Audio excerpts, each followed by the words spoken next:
Why are you so interested in all the dialects all of a sudden, Butch? We're gonna make a Bisaya comic. Oh, I'm eating while we're recording. Sorry. Yeah, Butch. Why the sudden interest? I don't know. are you moving? Are you moving down here? I'm bored. You should move to Davao. I don't know. I won't mind moving somewhere else. Um, You sick of Manila? It's too sick of congested. Manila traffic. Yeah. Yeah. Move to CDO. All the There's posts. no traffic. There's no roads. Hey, screw you, pal. That's why. But for sure, Davao na lang. Davao's well, I've never been to CDO, but from what I hear, Davao's pretty good. Every friend I have from Manila who visits here wishes they could move here. Elbert actually said so. Was it who's that one who's moving to Davao? Kajo? Kajo, Or yeah. yeah, okay. I don't know why. Maybe he wants to be closer to you. Probably. Very likely. There are no more brownouts, but not since Duterte became president. Oh, seriously? Cool. All the Yeah. budget for energy goes to Davao. Yeah. That's how it And works. everywhere else in the Philippines has a brownout. Like us, we get like we brown out every day. I Bad. don't give a fuck. Davao only. There's no news. There's no news to cover, by the way, for this episode. You wanna talk sales? Wait, are Sure, you why not? serious? Fucking Marvel Legacy, dude. Oh, Oh, You yeah, bring yeah. that You up talk then. about it. You Mar bring that up, and me and Alex will react. I'm just gonna pull up some numbers then. well, Marvel just announced that they're turning into DC. Wait for the show. Wait for the fucking show. We haven't started yet. Oh, we haven't started? I'm like recording. No.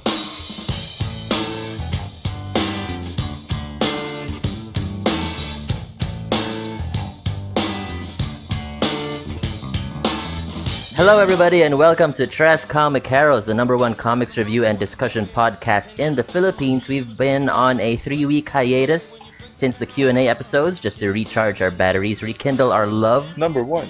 for each other. Yeah.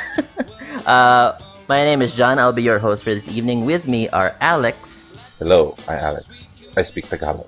and and Buch Mapia. Hello, fellow real Spider-Man fans. Oh wow, it's starting already. For those of you who don't know, Trash Comic Caros is the number one comics review and discussion podcast in the Philippines, and you can subscribe to us on iTunes, Stitcher, and Podcast Republic. And you can join discussions on Reddit, but more likely join us on the Facebook group to make Butch happy. We're gonna jump into some news here. Butch, you said you had a topic you want to discuss. Let's talk Marvel Legacy, guys. Mm. Okay. Or, as we like to call it, the new 53. Did you hear about that? You told me that they're launching with 52 titles. Apparently, They so are? I like that sounded so dumb, right? 52 titles. And then I found out it's actually 53. And now I feel Ah. like it's like the most brilliant move ever. It has Foot Claws. What do you mean? 53. X23. Never mind. Oh boy, Never mind. that's rough. Did you see any specific solicits? That's a hard phrase to say. Specific solicits. Creative teams. Not too much in the way of creative teams yet, or like people I don't know. But the interesting rumor that I saw was that somebody else is gonna take over Spider-Man. Who? I heard I heard it was Nick Spencer. Oh man, that guy. Did you hear the same rumor? That's him? No, It's I him? just heard that it's not gonna be Yeah. Dan Slott anymore. I don't mind. Uh-huh. I don't mind. You don't mind Nick Spencer taking over Spidey? No. I want to see a Okay. Hydra Spidey. He just does the same thing. No, he kills Ben Ah. Hey, in this version. Did anything stand out to you? I saw a Newsarama preview of stuff, but no creative teams cited. oh wait, Did you see the sorry. same thing? There are a lot of creative teams that have been announced. Oh, Let's go here we through go. big names. Big names. Martin Scorsese. And it's mostly the same people. Hold on. Same people. This is really great audio, guys. Hold on. Yeah. Don't forget to subscribe to us on iTunes and leave us a review. Nothing new. It's the same You can people. also. Jesus Christ. Are they just like switching chairs? What's that game? Trip to Jerusalem? Yeah. Bendis is Are doing they? what's that book? Is he doing Iron Man? I think he's doing Yeah, Iron but Man. he's already doing. Yeah, it's just the He's same. yeah. Oh yeah, okay. So it's a lot of. I guess they've announced the creators who are staying on their current books. Is what's Who really happening. are? Like for example, Mark Waid and Humberto Ramos on Champions. Yes. And Avengers. Mark Waid's doing Avengers. Brian Michael Bendis is still on Iron Man and Defenders. Greg Pak is Defenders. on Hulk. Yeah, Ugh. the Netflix Oh yeah, Defenders. Greg Pak and Greg Land, Yeah, the Gregs. the Gregs. Uh, Jason Aaron's still writing The Mighty Thor. Jason Latour and Robert Rodriguez are still on Spider Gwen. Spider Gwen. Who's on Spidey? Is Dan Slott leaving Spidey? Spider Man. It's currently blank, so nobody's Huh. gonna be doing it. Wow. Yeah. Wow. I mean, there are rumors that he's gonna stop. He's gonna move on, so that's gonna be crazy. He's had like a hell of a run, man. I mean, he was the official writer right after Brand New Day, which was right around the time this show started. Not this episode, TK in general. It Which was was 2008. Brand New Day. wow. 2009, yeah. Oh, Yeah. was it the one with Mephisto? Yes. Yeah, okay, Yeah, right Right around after. that time. around that time. And then that's when Dan Slott took over. So it's encroaching on 9, 10 years now. He's Damn, been on dude. that book a while, a long time. I can't imagine who would want to take over. It's gonna be Charles Soule. Or Uh, Jerry Duggan. Yeah. One of those guys. Okay, did you guys see the cable lineup? The new cable lineup? Cable No. and the newer New Mutants? Is that what it's called? No, that's just the headline. Okay, okay. But it's Cable with um, a team that includes X-23, Armor, Dupe, and Shatterstar, and maybe a few others that I'm missing. But I'm Hmm. excited for that. I just thinking of Cable and Dupe being on the same team. So this is basically X-Force. So yeah, like yeah, Shatterstar. Shatterstar. So they're Which is pulling from from X different Force. times of yeah. But it's called Cable. Is there anything you are specifically excited about aside from that? Spirits of Vengeance. I'm just kidding. I know Alex reacted to that. That's the Yeah. Ghost Rider book. Who was it? That Ghost Rider, Blade, Satana uh, Satana, and and Damien Damon Hellstrom. Hellstrom. Yeah. Yeah, it's. You excited? You I'm excited, buddy? excited for the TV show The Netflix coming in series. Netflix. Mm-hmm. Yeah, but I Butch don't know, likes man. weird team ups, so I think he's excited for it. Yeah. I mean, he admitted that himself. Like, as long as it's, like slightly left of center and A team possibly book. unexpected. Yeah, and he likes team books, so yeah. But otherwise, it's mostly. I mean, it's what they said it would be. Like they're gonna bring back the more popular uh, iterations of of some of the characters. Some of Mm-hmm. the more diversified Marvel Now characters are sticking around, like Spider Gwen and Gwenpool, Despicable Moon Deadpool. Girl. Yeah, he's gonna turn despicable. Moon Girl's still gonna be going strong, you know. But we'll see. We'll see what happens. It's a lot of more of the same, and but the good thing is there's gonna be a lot less books. Like I had no they announced 53 titles, and I was like, that's a lot. But apparently they've been doing like 100 books in some of the some months. So that's gonna be good that they're gonna be following DC and I think Boom and a few other companies that decided to focus more on quality over quantity. So this is going to happen after Secret Empire. Legacy. Is it right? Is it how Mm-hmm. it works? Yes, there's gonna be a legacy one shot and then a series of generations one shots, and then this is going to launch on September. August. Oh. Oh, Yeah, but I mean, Legacy will probably be in like August or something like that. Uh, I don't know. Is there any mention of shipping schedules? Like, are there any books that'll be like twice monthly? they're There all has gonna to be be, right? delayed. They haven't mentioned it, but even now they're doing double shipping already, right? Which is new for them. I think they saw the success that DC's been having doing that, so they're doing the same thing with some titles now. Marvel now, Mm-hmm. like Guardians of Jesus. the Galaxy, right? And I don't know, man. Yeah. I don't know. I'm. I don't know. I think I'm going back to DC with, especially they have this new Mr. Miracle series with, whoa, was it Tom King?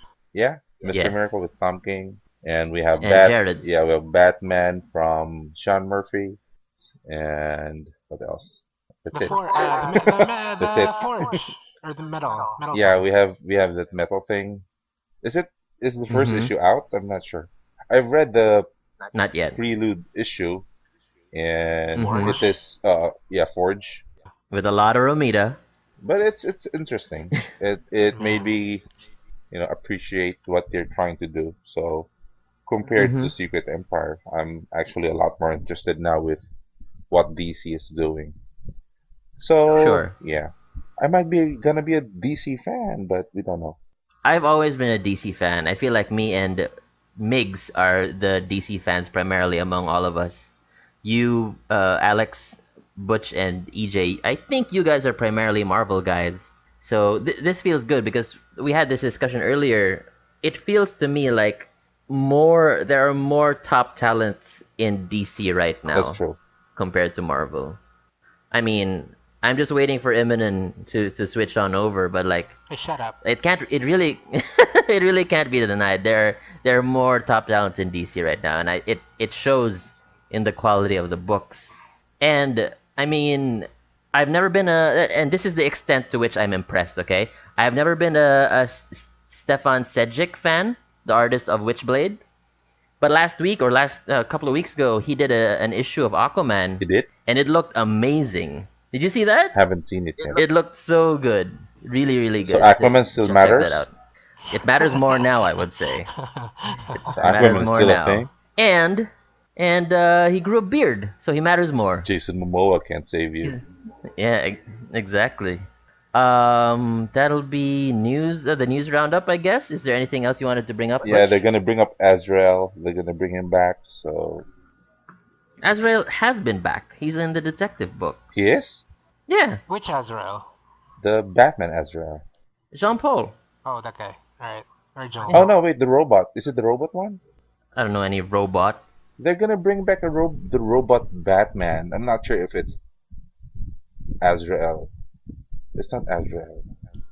There was a I'm Yeah, gonna robot. say you're back. talking out of your ass. No, no, back in the 90s, wasn't there like a robot Batman, or was that Azrael?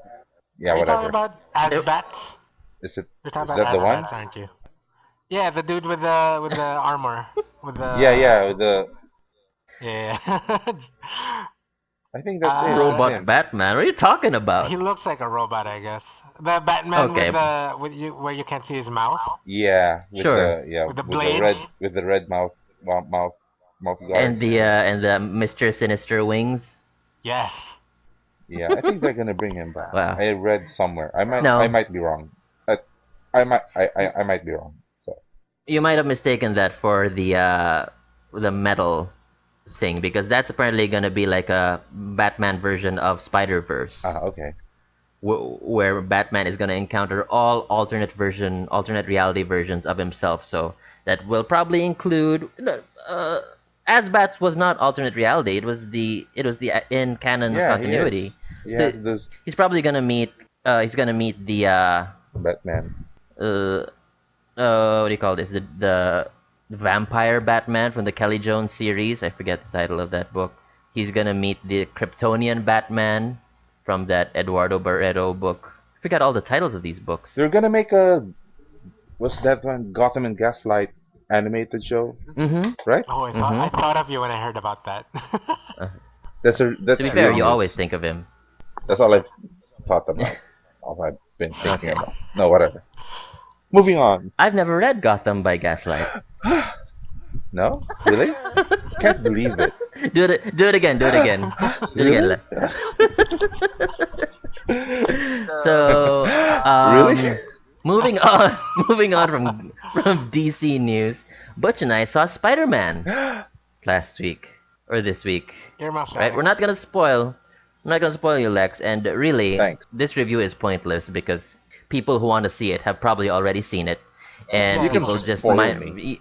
even just minorly interested in this know that the reviews are pretty much overwhelmingly positive. So I just want to know, Butch, did you enjoy it? I enjoyed it. I was Mm-hmm. overhyped because I watched it Mm. like a week after it came out, so I got all of the this is the best Spider-Man movie ever. 25 reasons why this is better than Spider-Man 2, blah blah blah. And it's like, calm down. Calm your Uh, tits. yeah, it's it's above average for a Marvel movie, and Oh Mm-hmm. yeah. yeah, this is me talking after getting overhyped a bit. It starts out pretty much the same level as every other Marvel movie, which is like solid, and then it gets really good in the last third of the movie for me. Mm-hmm. What about you? What do you think? Were you ever bored? Was I ever bored? Not really. No, it didn't. It was longish, but Yeah. like I said, it got better towards the end. So unlike whenever I do get bored, it's usually because they extend. They try to put too much fat on the script. But this one, the second half, I think was much better. So I stayed up. I stayed awake for most of it. I mean, all Exactly. of it. See, I bring that up because when I saw Doctor Strange and Guardians, there's a lull in the middle of those two movies where I found myself like checking my clock, and I'm happy to say I never got bored by this. Maybe it was Marissa Tomei, maybe it was the fact that it was a completely new take on a character that I've hated for a long time. I mean, I posted after I saw this movie, I said this is the Spider-Man movie I've been waiting to see for. I didn't know I was waiting to see for 15 I years, know. Be- because I mean, I have never been a fan of the movie Spider-Man, any of the movies, Even the emo and Spider-Man. Any of the Spider-Man. as any of them, and I haven't been a fan of the book since he stopped being a high school student. That's just me. That's just my little quirk. Like for me, Peter Parker being as smart as he is just doesn't make sense being a struggling adult for me. So seeing him being a youngster and struggling with his high school drama but still trying to make it to the big leagues, I found this very interesting and it felt to me like Tim Drake Robin, the book. And that's why I really love this. And I'm not misspeaking there. I actually really love this movie. I only saw it once. I'm not gonna see it again. But yeah, I was really happy and I wasn't surprised because I knew it was gonna be good going in. So as of now, I'm happy to report that there is a Spider-Man movie that I like. And that should be enough, right? That should be enough for now. For now. I'm trying to think if did we ever get a high school Peter Parker in the movies? We did. In the movies, in the Tobey Maguire movie, it ends with him graduating. Oh, I mean, okay. I'm sorry. The Right. first movie begins with him graduating. Oh, so he's in So college. pretty much. So he's a schoolboy technically, but we don't really see real school drama there. Not really. Right. Oh no, and Andy Garfield was in high school, I guess. Yeah, No, he was but graduating I as don't well, know. diba? Oh, okay. Also, In I the think so. yeah, that first scene where he was late for the graduation. No, you remember? Yeah, I think. Yeah, that's the first scene, the Andrew Garfield movie. Now some nitpicks, guys. Yeah, I let's just do have I nitpicks. just have just one nitpick. Like I still really enjoy this movie, but I found it weird that and you can call me out. Like I could be speaking out of my ass here, but so in Civil War, Spider-Man pretty much incapacitated Bucky and Falcon. No Bucky the problem. Vampire Slayer. Yeah, Exactly. And like he did that in like 15 seconds, no issue. he was a badass in that And fight scene. yeah, and these are two trained soldiers, these two Yes. guys. Yep. So how could just thugs in New York, hold their own against Spider-Man in this movie? Mutant You know what I growth mean? hormone. Does Right. that make sense to you, Butch? Yeah. Especially you're talking mostly in that scene in the ATM, right? Is that what you're talking about? Yeah. Sure, Or like that every scene? and well, there was another scene too. Like I'm trying not to spoil Alex, but I'll just say that there are other scenes in which he has trouble dealing with just normal dudes. He screws up a lot in this movie, to be honest. Sure. To be honest, like, and that's a valid point because they had to get him to that, or that's how they wanted him to. That's where they wanted him to be for this movie, right? Like, still learning, still, you know, figuring out like how what he can do and stuff. But Mhm.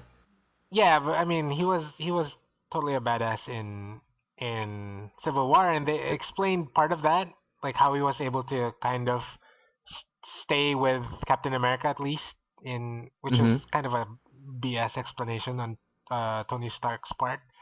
But yeah, he did tie up what's his name, Bucky and Falcon pretty easily in that movie. Yeah. So yeah, just a nitpick. Like I said, it didn't really take away from my experience. It occurred to me just later on as I was thinking about it.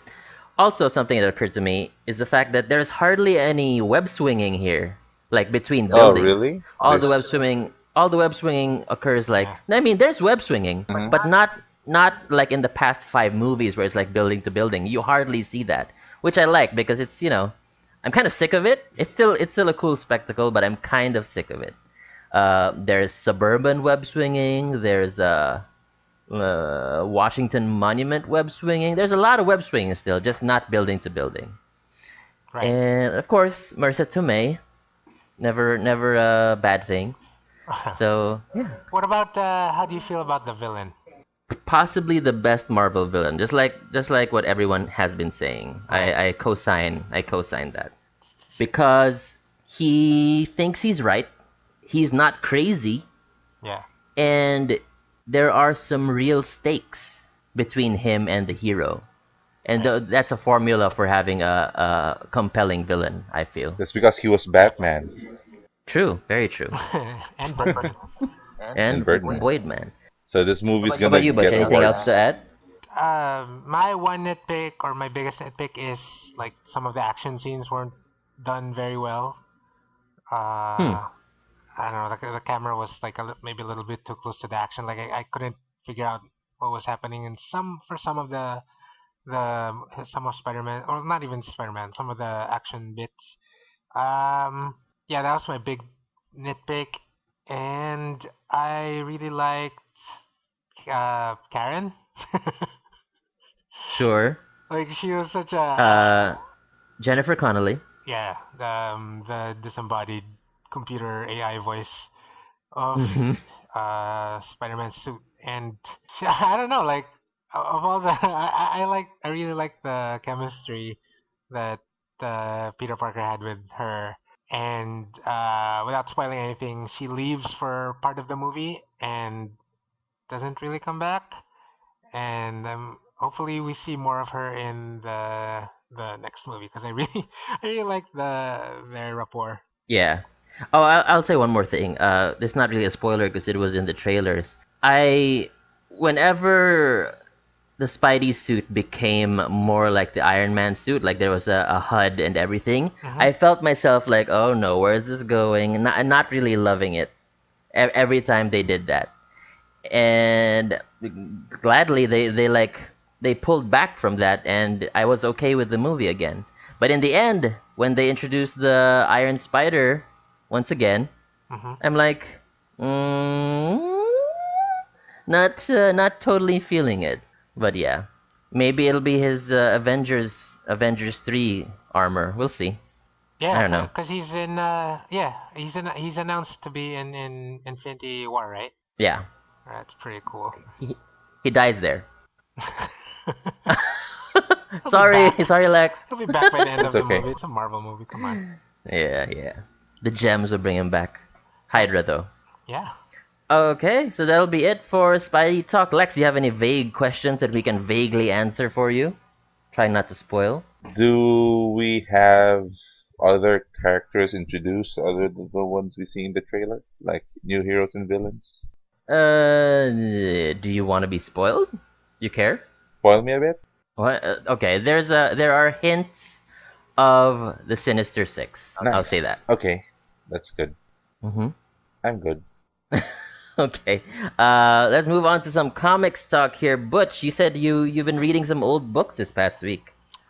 Yeah, I remember that I have some older comics and that I should read Mm. them from time to time. So Mm. I pulled out I went through the boxes and came up with the very first decided to reread the very first arc story arc of Peter David on X Factor, which came Mm. Oh, out, and this is like 1991, so it's been a while, 92 or something, whatever. Alex, wait a minute. Is that the Ryan Sook one? No, this no, is way old. earlier. So Peter David has had two X Factor runs?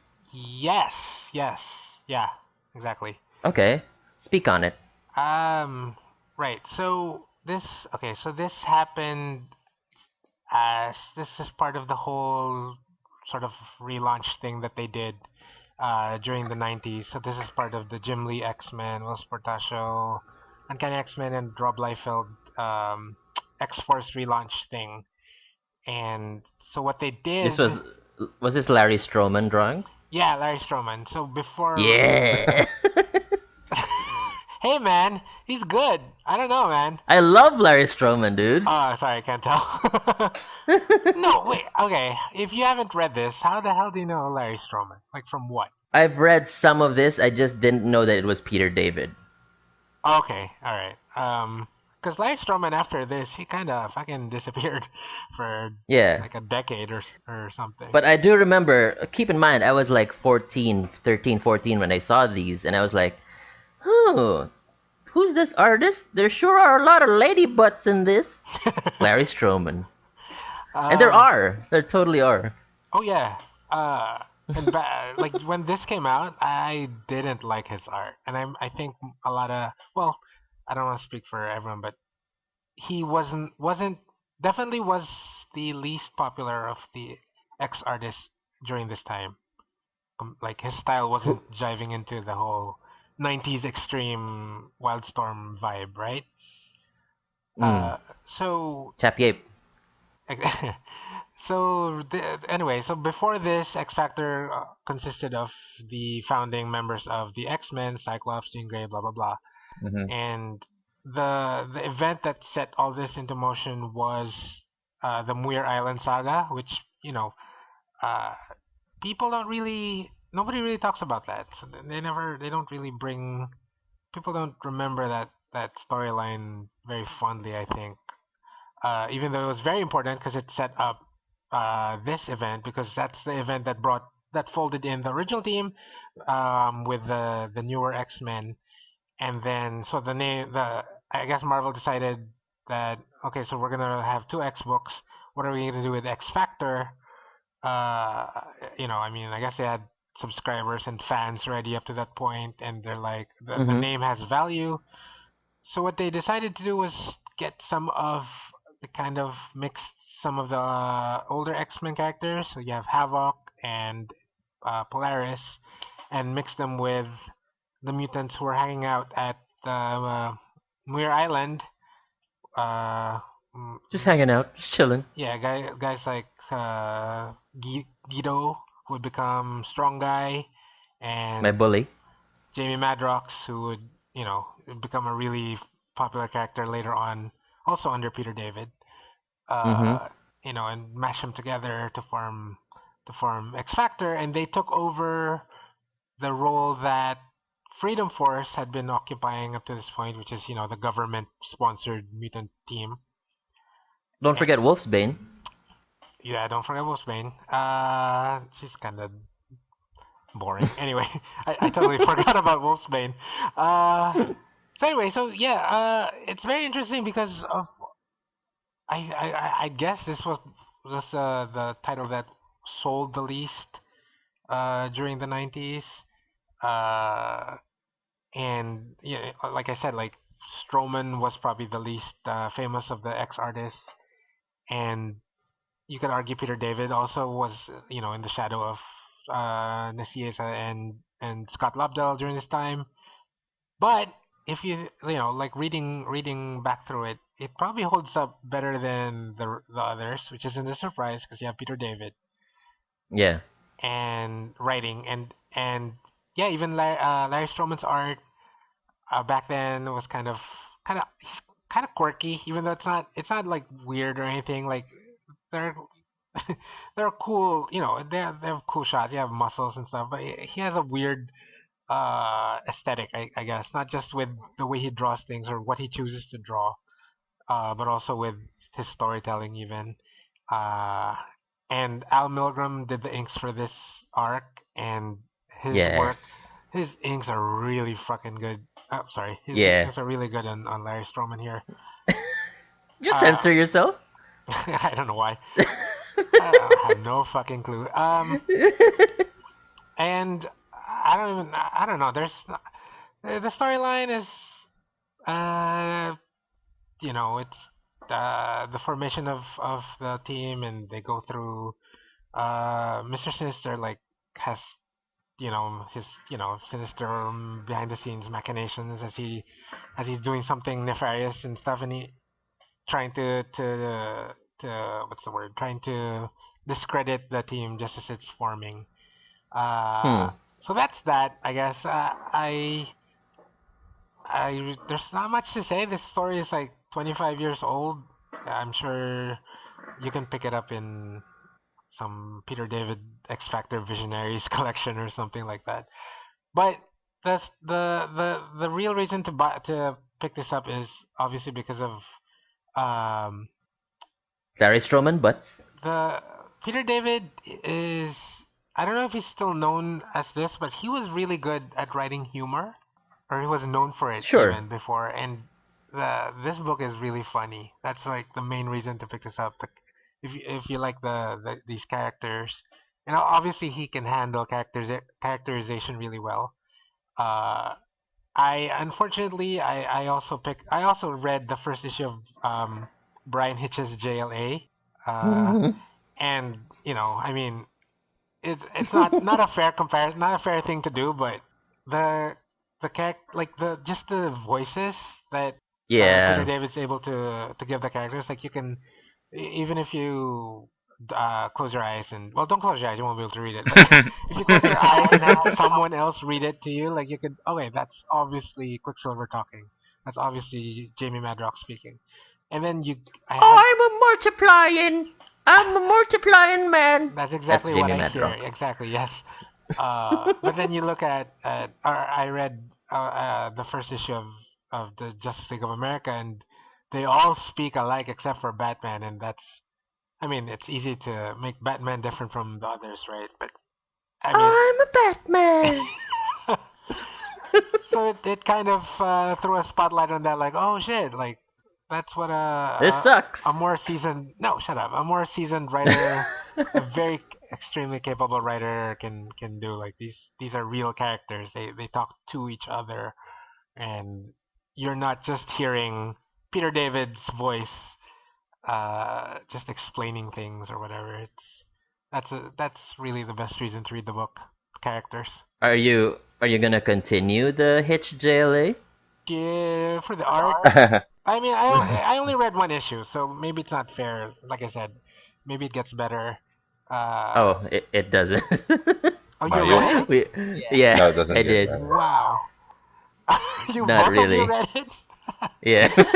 All right, We did it okay, for but you. the Well, art is you can something. just read it for the art, just for the art. Yes. Yeah, but probably not. I mean, it's not Hitch. It's not Ultimate's Hitch, That's I but true. it's still know. pretty It's still good. Hitch. Uh, It's still Hitch, and Mm-hmm. honestly, I like it's a classic lineup.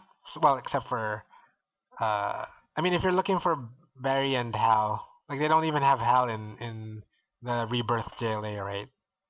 Mm. So if you're looking for that classic lineup, That's where you're. That's something. It's the flavor. The flavor's there. Yeah. It's But old anyway, and stale, but it's the same. It's same flavor. yeah. You read old books. I read old books as well, buddy. What's the year on yours? 1991. Yeah. Ish.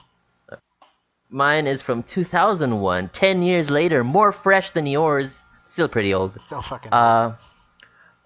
When before Abnett and Lanning became popular for handling Marvel Cosmic in the late 2000s, uh, I want to say they made a name for themselves writing the Legion for DC.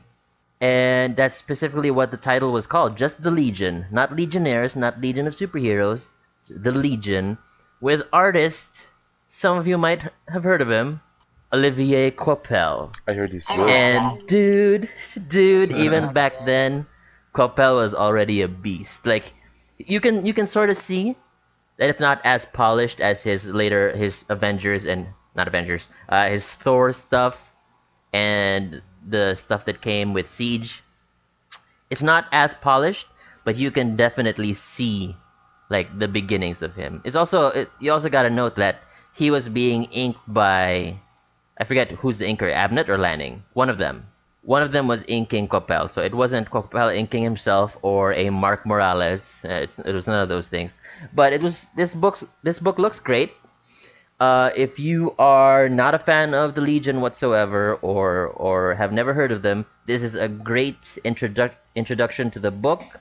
You get to meet like the team little by little because let's not kid ourselves. The Legion is a huge team, but It's the a legion. way yeah, exactly. But here, they're sort of coming back from exile, so to speak.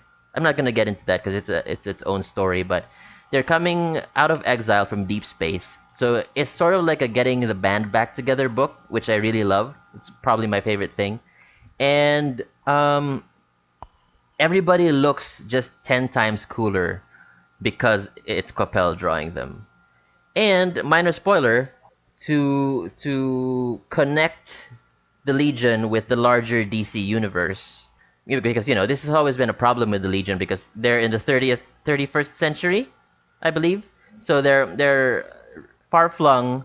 So they sort of feel disconnected from yeah they feel sort of disconnected from the rest of the DCU.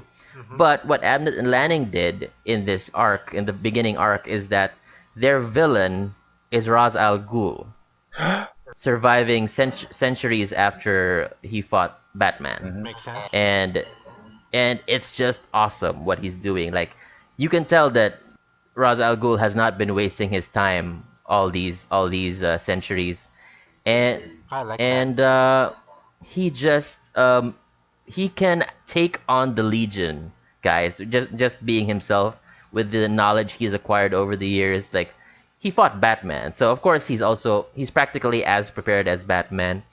And the thing he's trying to do, I'm not gonna spoil it, but the scale of it is worthy of a team like the Legion. And I'm not yet done with reading the run because it goes on to spread into several arcs. But I really Hmm. enjoyed this. I'm still enjoying it, and I highly recommend it. If you are even vaguely a Quapel or DNA fan, please check this out. If you are also just ancillarily interested in the Legion, or yeah, check this out. It's really easy to jump on board. I mean, I got EJ to read it for Christ's sakes. Me too. He liked it. You did? Yeah, How God damn far did it. you get? I'm in six, number six, Page. 5 or 6. 6. And you can tell that Coppel's art was already good in this. Yeah, Did you like even how in it the looked? first issue, there's this panel of the ship crashing, and Mm-hmm. that was Hmm. it's crazy. And it's a small It's panel just a too. small panel, but it's crazy how he does Really his good. work. He's good, even though the ink isn't as developed as Morales. But yeah, pencils, Yeah. storytelling, it's all there. I want to say also that Coppel doesn't get very much credit for how beautiful his women are. Do you guys feel that way? What do you mean? A lot of people say his women are nice. I feel like not enough people are saying that. Like he draws some of the most beautiful women in comics that I've ever seen. Are you interested in this, Butch?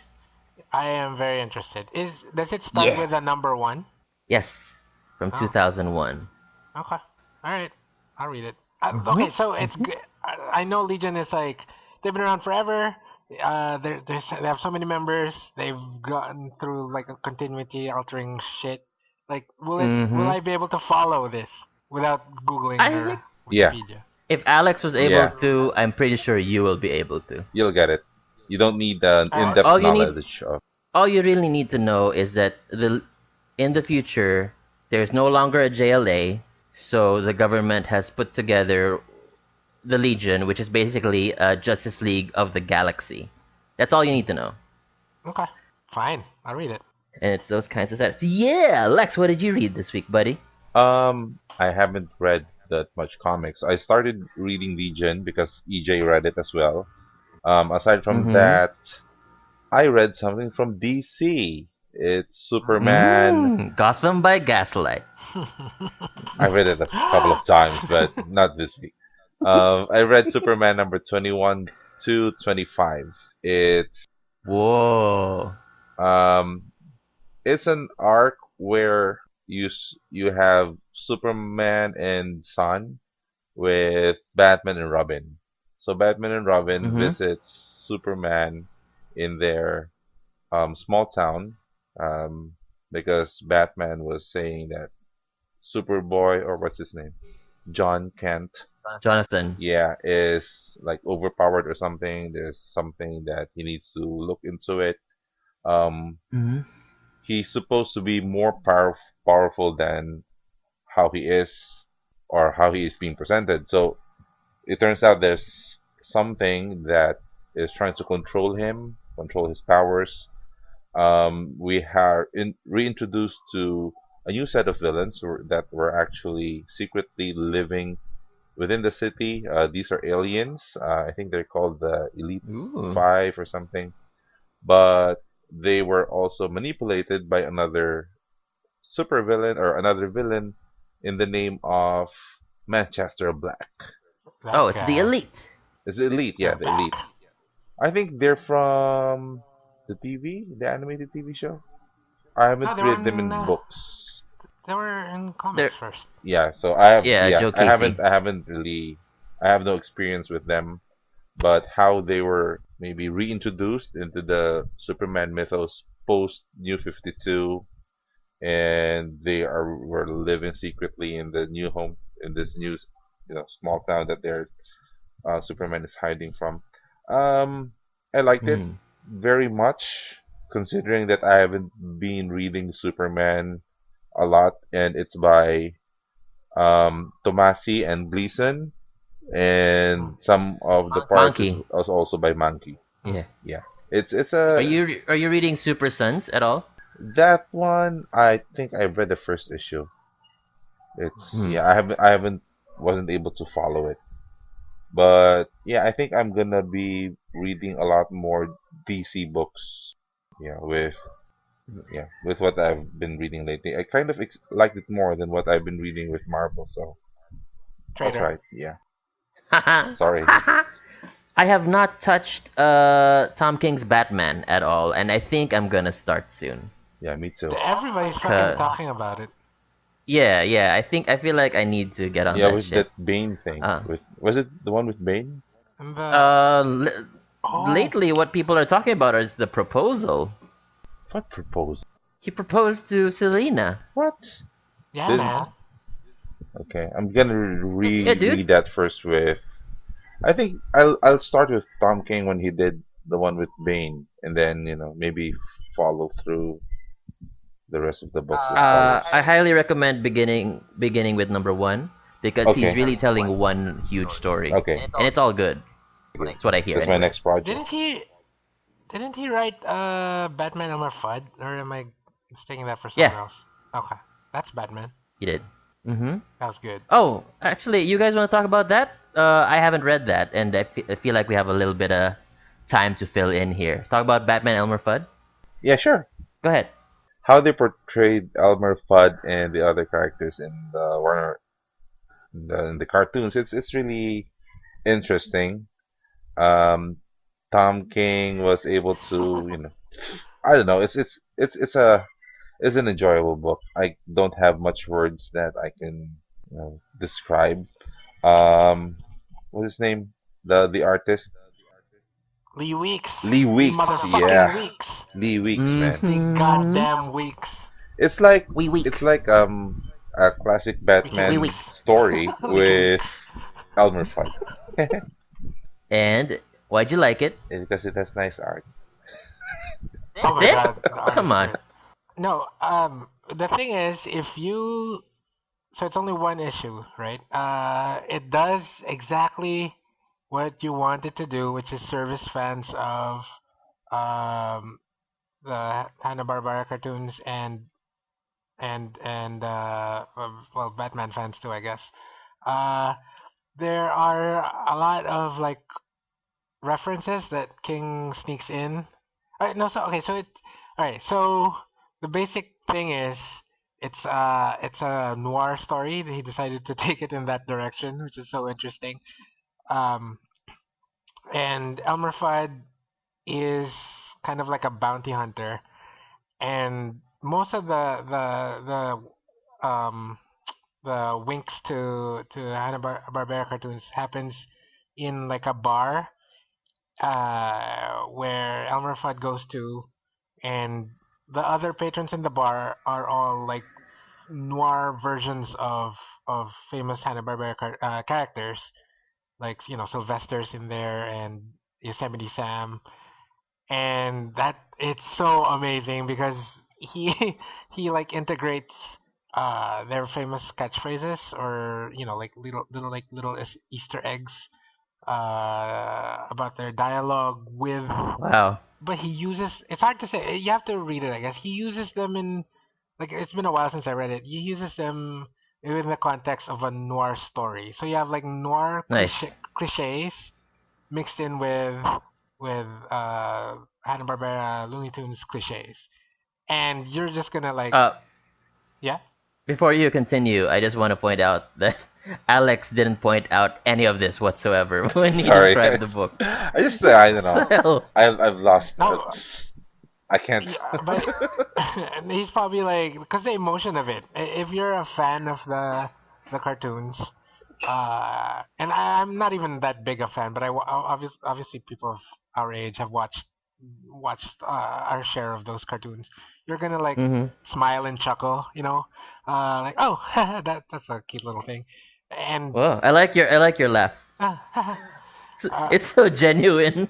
no, because like even just remembering it, or I don't Uh, even really remember the actual the way the witty way that he integrated that, but just I remember like read the feeling of reading it and being like, oh, that's cool, that's funny. wow.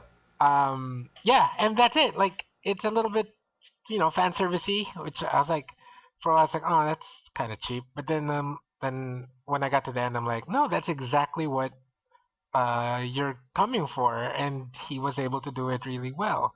Like he gets you to smile at the references, and it's only one issue, so that's his job. He's not there to do anything else. And the story, which is really short, and again like it's a typical um, uh, noir femme fatale kind of story.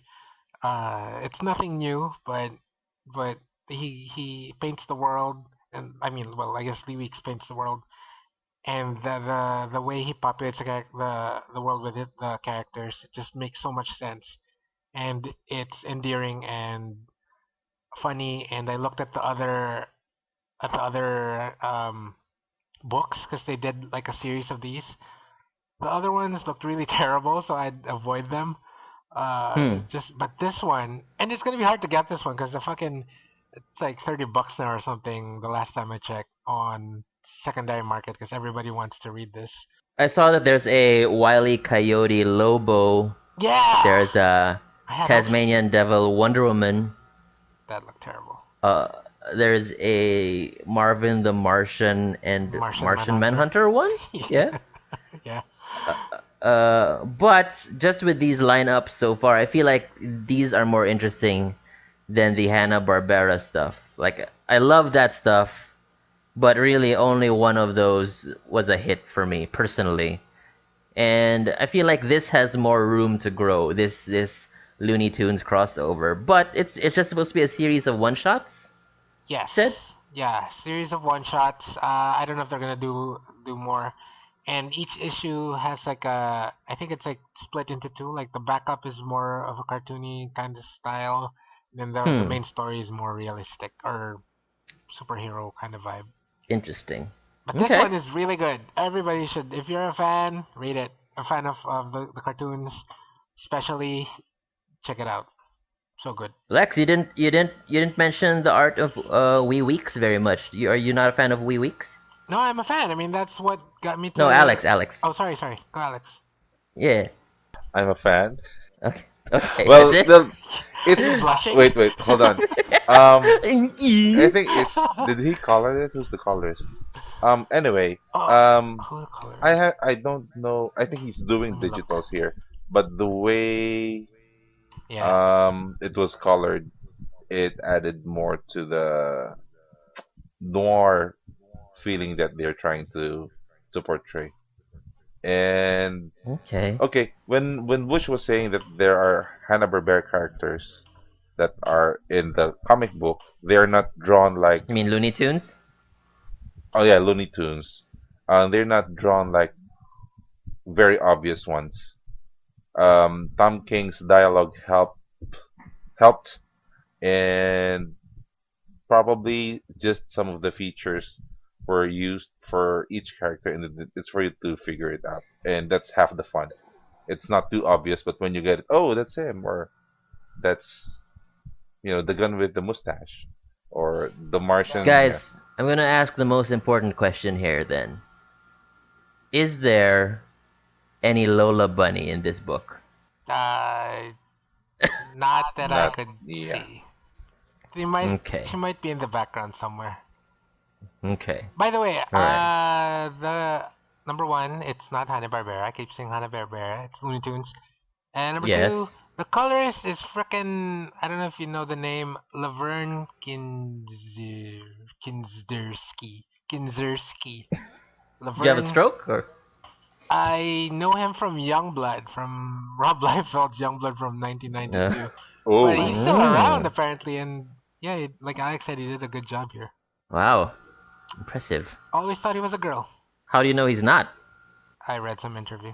Okay. I'm a Laverne. boy. He said on the interview. That's all he said. All right, so that'll be it for the books.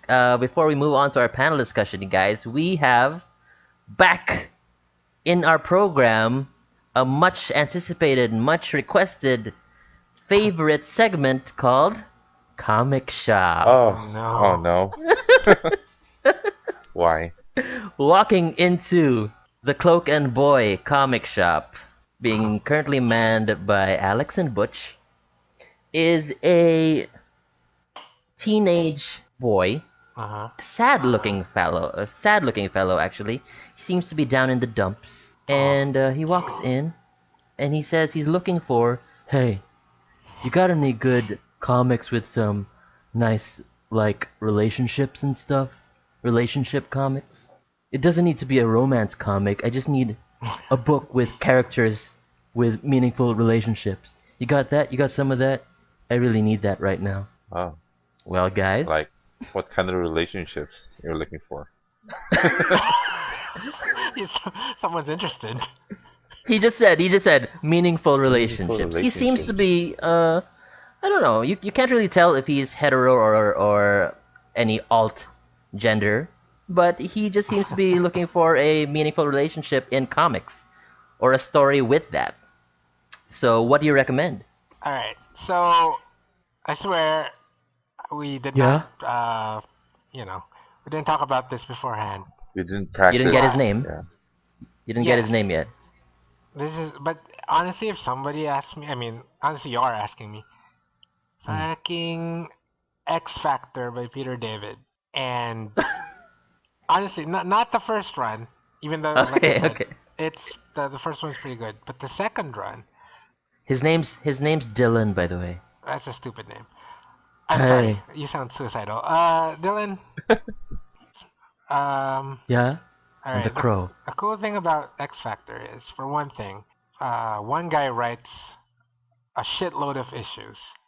And what that means is, and that's not common in American comics, as has been pointed out in Facebook. If you're into that manga crap that I don't know anything about, which apparently only one guy does with an asterisk, meaning that he has like 30 assistants. Um, the cool thing that doesn't happen often in American comic books.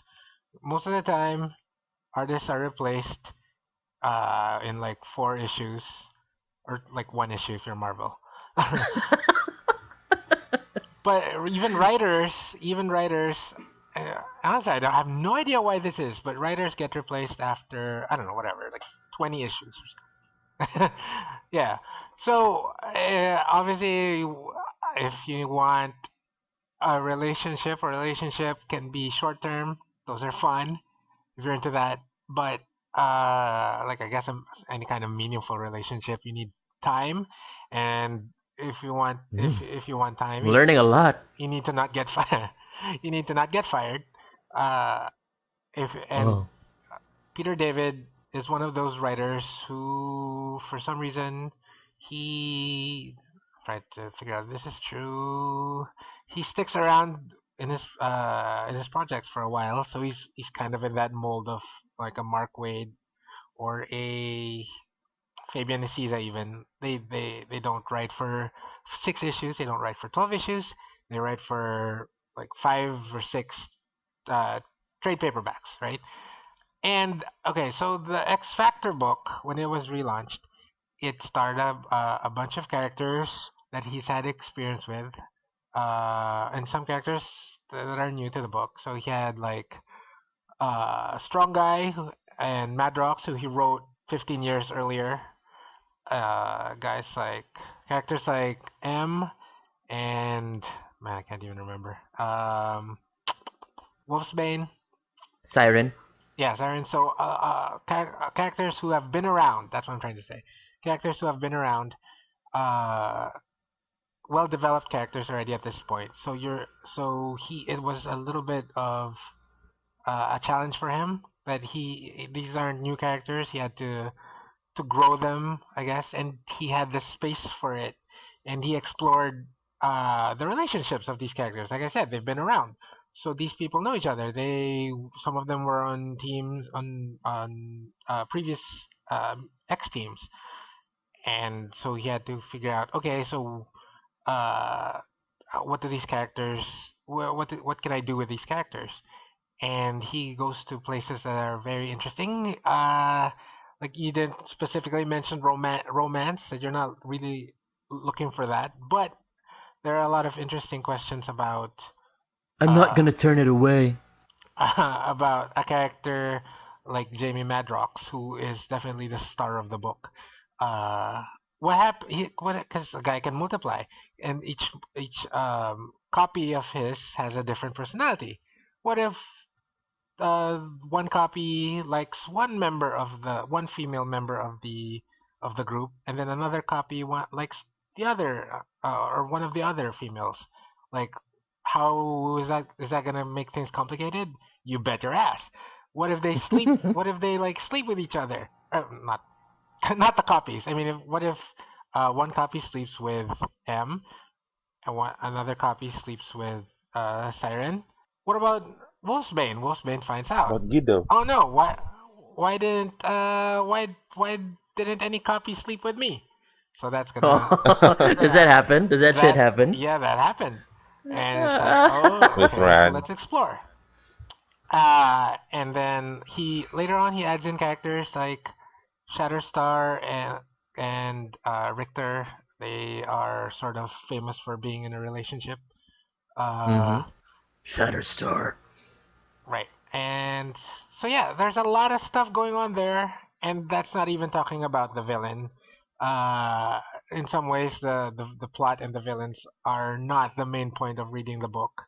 It's more about uh, situations that he puts his characters through, how they relate to each other, and like I said, having the space to do that.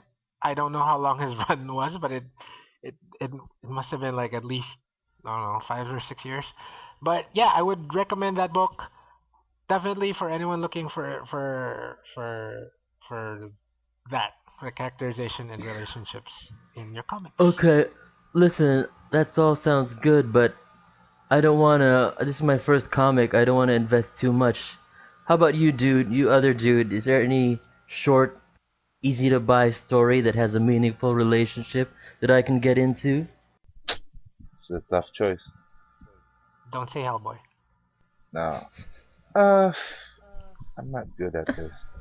Relationships. Well, if you want, if you want relationships like friendships, you can read the Spider-Man No. Human Torch. It's like a Mm. short Oh, few issues, and you can explore their friendship and how their relationship affects their, being heroes. About more on the family relationships, you can go the Fantastic Four route. You can pick up the what was it, John? The one with Who's who's John? John? uh I don't know, John. I forgot. What's that? Who's that artist? Yeah, you can pick Fantastic Four if you're Mike into Waringo. family. Yeah, with the one with Mike Waringo, or the one Hey with guys, what's up? You talking about Mike no Ringo? no. Oh Who are God. you, Dylan? To change your voice. Mike Ringo's awesome. Okay, bye. What else? For teenage drama, not really drama, but I find Spider-Man, the one recent with um, Bendis and Miles Morales. I kind of like how he runs things. The That stuff more than the Ultimate Spider-Man stuff? For me, because that's the one that I've read more recently, and I read a lot more compared to the Ultimate Spider-Man. Definitely, I think Ultimate Mm. Spider-Man was a little more closer to the classic Spider-Man. Mm-hmm. But for a modern take, like a modern setting Spider-Man, the one that Bendis was writing was kind of enjoyable, and it wasn't really that forced. It's like a modern take of the Spider-Man formula. So if you're into, teenage troubles and relationship issues with your friends, girlfriend, and family, Spider-Man is the one you should start reading. The Morales one, because you're in the newer generation. That's for Alright, me. that sounds good. Thanks, man. And then he gives you a hug. You're welcome. He's not gonna buy anything. Fucking loser. No, he evaporates and turns into me. Uh, Oh, do you have do you have a panel discussion that we can end the show with, Butch? I have some. Yeah, Bush has some. Just a Okay. few, just a few quickies. Uh, Mm. number. All right. Uh, Yes, we speak Tagalog. So ah. the easy one is like recently I bought a copy of Marvel Secret Wars, and I was looking for a particular version or printing of the copy because I lent out my copy, being the smart comic book collector that So I am. smart. I lent it out to a friend, never saw it again. I Oh and man. I wanted that exact. Good for you. Yeah. So, Wait. Are we talking individual issues oh no, no, that you lent out? that printing of the trade paperback. Okay. That's Sorry. why it took me a while to replace it because I was looking for the 1999 printing instead of the recent one. Anyway, Sure. so yeah, that made me think about losing things that are valuable. Oh. But just comics. Oh. Do you guys have any horror stories of losing, not necessarily losing it to worthless friends, former friends at this point, but just Oh. misplacing comic books or something that the maybe you moved houses and you lost a comic book that I have you one. really like. Go ahead. I have one. It's painful. Go ahead, Okay. Lex. When This is when so I was a painful. when I was a Sorry. kid, we had a small store. It's like a snack house where you can rent books and comic books. Uh-huh. So I had a ton of comic books, mostly used. I just asked my mom recently, like last week, where she got those books. She said it was from Manila and they were like used copies. But I can vaguely remember I have Williamson Thor. I have some old Mhm. X-Men and X Factor. I have Mhm. tons of Archie. I have lots of Buscema Conan. I think it was Buscema or something. I have Sergeant Rock from um Oh, it's old. what's his name? Cubert. Cubert. Joe Kubert. Cubert. Yeah, I have Yeah. a lot of Sergeant Rock by Cubert. So when the when I was in high school, we closed the store. They were stored Mhm. in like this big plastic bags or sacks. So they were just there in the corner of our store. But then I think we rented out that place to some people, and then we had to move out and move to Cebu. Oh. So I have no idea where those are. And if I remember, there were so many good old comics that if I still have them now, they'd be like, oh, it's a classic. These are priceless.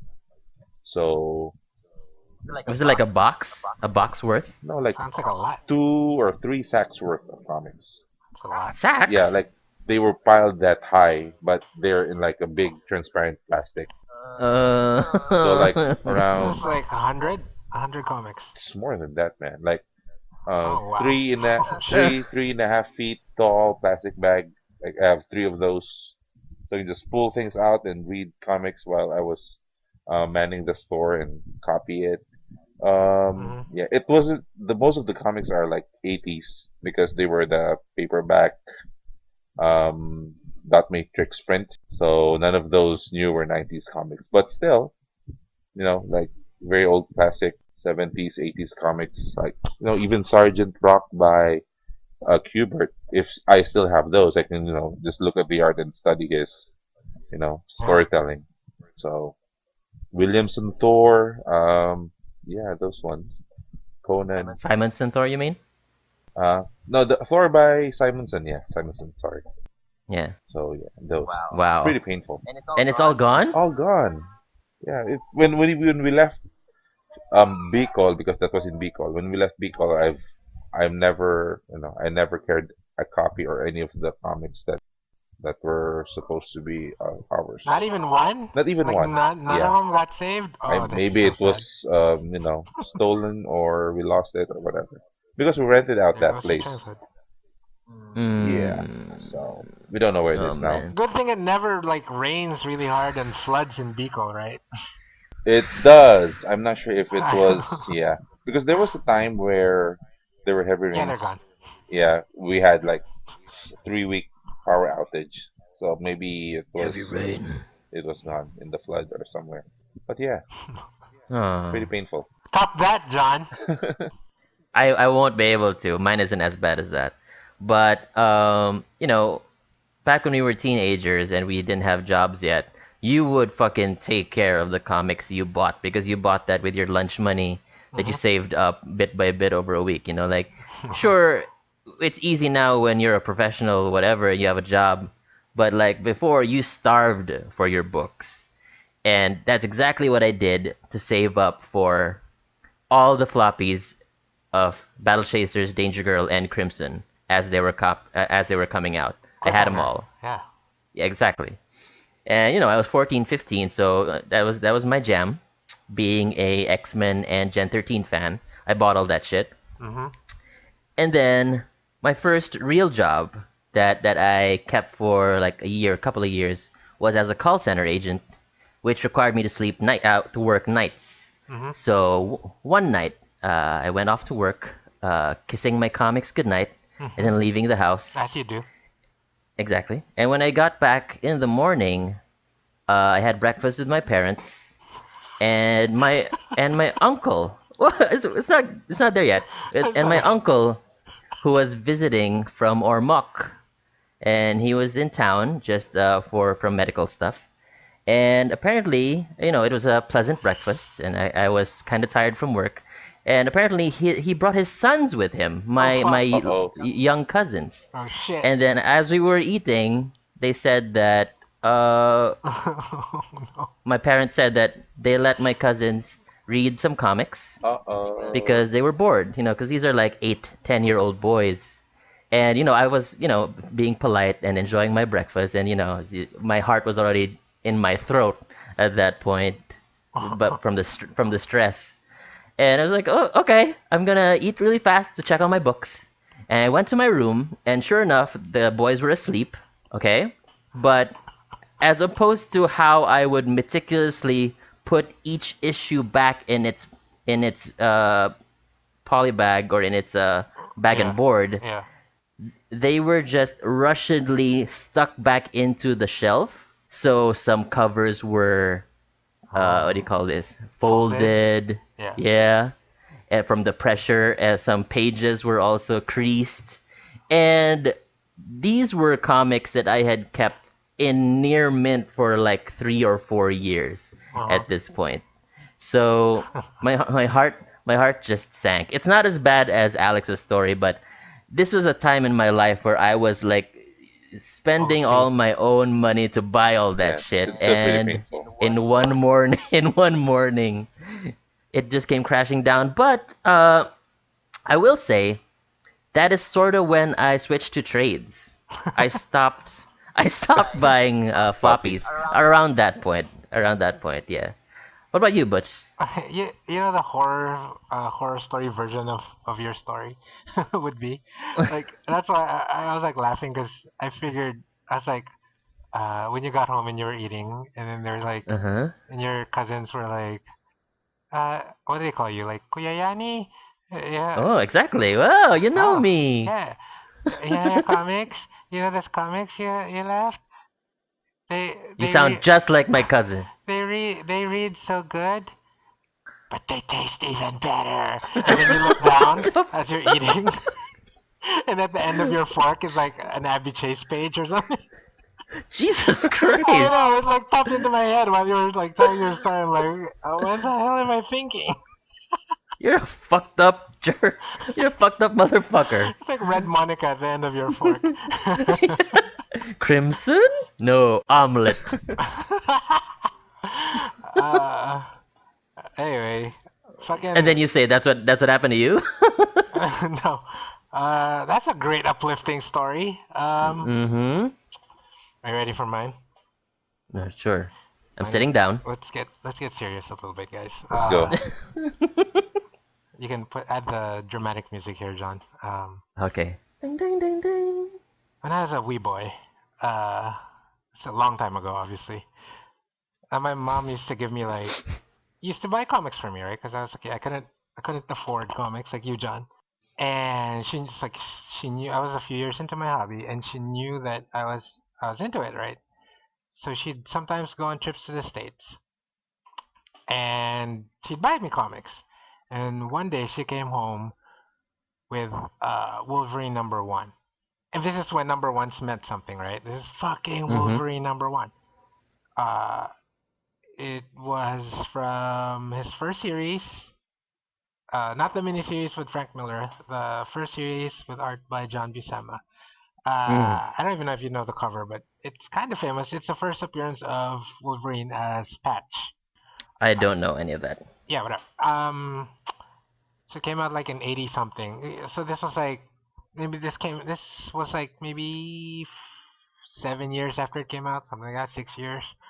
And it even had the price tag on it. It was like $15 back then. Oof. So I was like, oh cool, Wolverine #1, yay. Obviously I was a kid. I didn't care about comics. I mean about prices and stuff. So I guess I took care of it and something like that. But then like 3 years later, 4 years later, I was hanging out with a friend and he brought his comics and we were like trading comics. Like, oh, I want that. Oh. Uh-oh. Yeah. Uh-oh.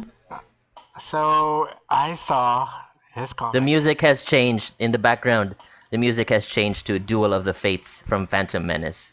Oh God, I have no idea what you're talking about, but it's Yeah, me too. dramatic, right? So he's got this fucking shiny cover comic, you know? This is like 94, 95. Like, oh, this thing is like silver and it's so shiny I can see myself. And I'm like, I must have this. It's got like a cardboard cover. I'm like, oh shit, I need this in my life. What do you want? And he's like, I don't know, I don't Oh. know, whatever. Fucking, what's that? Oh, yeah, that one, whatever. So he points to the Wolverine #1. I'm like, Oof. Is this an older kid? Older than you? no, my age, Okay. just So smarter, old. Just smarter. Okay. just a smarter kid. This Um, motherfucker. yeah, I'm like, whatever. It's not even his first appearance. I'm like, okay, sure, whatever, fine, take it. So that's how I got my copy of Shadowhawk #1. All right, now it Wow. gets better. The best. Oh. This is Shadowhawk #1. So I don't give it's worthless. I give it away or something. I don't know. I don't even have Fuck, that It's dude. it's copy of tinfoil. Shadowhawk #1. Uh, Uh, somewhere eh, Jim Valentino is crying his eyes out listening to this episode. oh no, I got a copy again for like $50, 50 pesos somewhere. I don't know. He's happy. He's back. He's back. Jim Uh, Valentino's back. yeah. And I mean, this has nothing to do with the value of the comic. But I don't know. I'm sure the Wolverine #1 has gone up in price somehow. I'm sure. Like it must be I don't know, $40, $50, maybe more. Are you So, afraid to check? no, not really. I mean, I really don't care about that stuff. But Okay. the truly heartbreaking thing is, well, I don't know. Uh, this isn't like a bad thing, right? I don't want to like. But my mom passed away like I don't know around the time, like maybe a year after this happened or something, Oh. and like this isn't gonna end sadly. Don't worry about that. So obviously like I feel bad. Like there have been times in my life like I think about that comic, like because Mm. obviously we can afford if I really wanted to I could buy another copy. It's gonna be expensive, but I could get another copy. So that's not the point. The point is my mom gave it to me, right? And It's special. yeah, Yeah. exactly. Uh, but you know, I don't want to end sad. Just a very quick You killed second. the guy, right? You killed the guy. Yeah. Uh, then I sold it on eBay. No. Um, quick secondary story. The whole reason I got into comics was my mom. Again, she gave me like a batch of 20 comics in one go. Uh, Wow. yeah, it was like in one set, like all the Marvel comics. Uh, yeah, and then right after that, I guess my dad was competitive. He gave me three comics right after. So these were my first 23 comics that were mine, right? And these had no value, so I just kept them around for whatever. And moving five different houses over 25 years, I lost a few. Mm. Uh, but it wasn't until like a few years ago when they became special, right? I'm like, oh, these are the first comics I've had from my parents, and so I decided to keep them, right? So, okay, they're in terrible shape, but these have meaning. And then when I moved to this house where I'm in after I got married, I lost them, right? Or I thought I lost them. Ooh. I thought I Oh. lost because I put them all together in one bag, and I thought I lost them. And then so I was pretty sad, really bummed about the whole thing. But like a month ago or maybe 2 months ago, my brother found them somewhere. He just he just threw them on my bed. I'm like, like shit. That's it. These fucking things. So they are now here in my house. I have like I Mm. don't know, Yay. eight Yay. of them, and yeah, I'm gonna put these babies in Mylars, and even though they look like shit, but I love them. So Yeah. happy There's really ending. what I learned from the stories is that the comics we got or get as children, they seem to mean much more, right? Because of the Yeah. just the emotional value, the emotional connectedness to them, and the blood, sweat, and tears that we spend to acquire them. It's so much easier to get comics these days. Yes. Firstly, because it's 2017, and secondly, because we have jobs. But Mhm. yeah, I'm just saying that that stuff, the older stuff is more meaningful for me anyway. I mean, 25 years from now, our children, if we decide to have any, our children are gonna be like, I lost the file you gave me, Dad. He's not gonna cry about that, or will he? He will, dude. No, He'll probably. or tune in 25 years to find Oh out. god. That'll be it for Trash Comic Heroes episode 51. Thank you so much for joining us this evening, Alex Butch. Thank you for talking bullshit with me until almost midnight. Uh, would you like to say goodbye in your own special way, guys, to the listeners? I love Bye. you all. Goodbye, Dylan. Everything's goodbye for me. Share with us your stories on the Facebook group. We want to know your saddest stories about losing comics or having comics ruined for you. Beat that, We nerds. genuinely, yeah, we'll be your support group somehow. Oh yes. In any case, thanks guys, and you have a good evening. Good night. This is a public service.